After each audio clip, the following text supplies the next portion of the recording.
हमारे देश में 3 चीजें बहुत ही सस्ती हैं। क्या पता है आपको? फर्स्ट, हमारे देश की लड़कियों की इज्जत। सेकंड, हमारे देश के किसान की अनाज। और थर्ड, हमारे देश के एक छात्र की जान।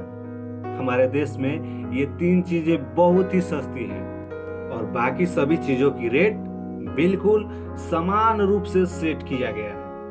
किसी की इतनी औकात नहीं कि 5 रुपए वाला बटर गोल्ड 4 रुपए में ले दे, भले 1 रुपया उधार लगा देगा वो। किसी की इतनी औकात नहीं कि 10 रुपए वाला मिक्सचर 9 रुपए में खरीद कर ला दे, बस उधार रख सकता है वो। और किसान की अनाज का रेट हर दिन गूगल पर अपडेट होते रहता है। और मैं NCRB यानी नेशनल क्राइम रिकॉर्ड्स ब्यूरो का एक आंकड़ा पढ़ रहा था, डाटा चेक कर रहा था। मैंने बहुत ही आप शॉकिंग हो जाएंगे उस आंकड़े को सुनकर। भारत में करीब हर 1 घंटे में एक छात्र के सुसाइड नोट उसके कमरे में पड़ा हुआ मिलता है।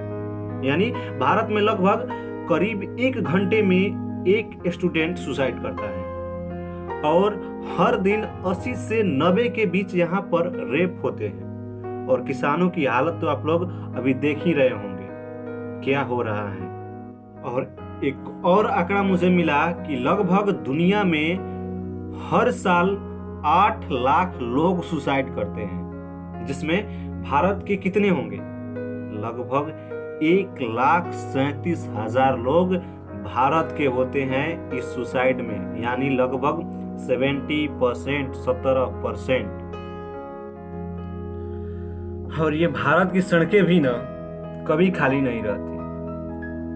कभी रेप का आंदोलन लेकर ये लड़कियां हाथों में मोमबत्तियां टांगे सड़क पर बाहर आती हैं, तो कभी स्टूडेंट बेरोजगारी का मुद्दा लिए सड़क पर बाहर आते हैं, तो कभी ये किसान।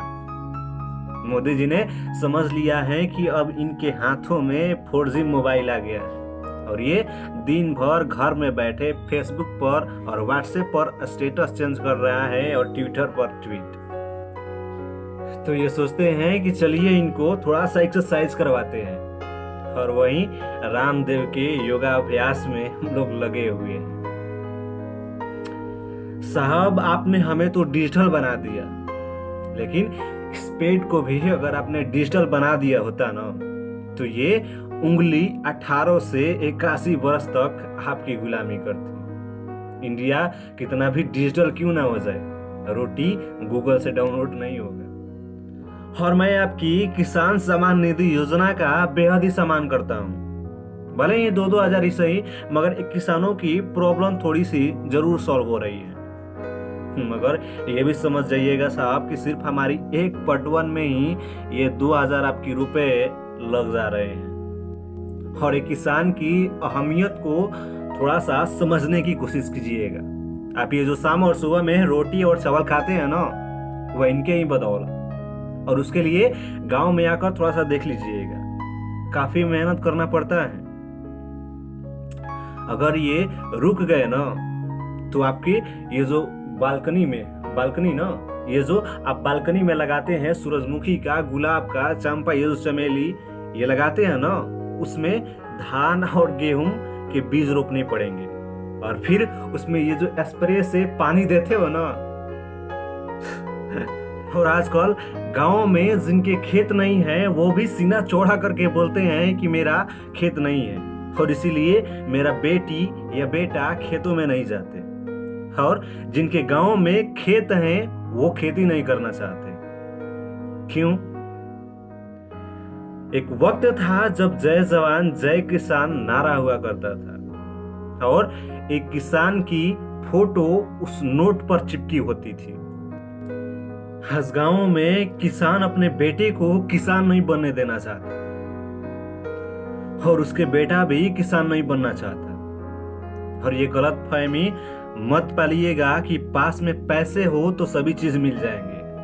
तो अगर पास में पैसे हो तो सुनार के पास अनाज नहीं मिलेगा, उसके लिए एक किसान के पास ही आना पड़ेगा।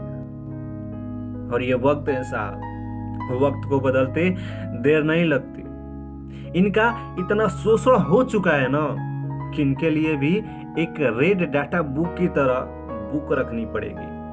और वो दिन दूर नहीं जब किताब की एक पन्ने में किसी कोने पर एक चित्र होगा जिसमें एक इंसान कंधे पर हल लिए होंगे और आगे 2 बैल होंगे और ऊपर लिखा होगा एक था किसान।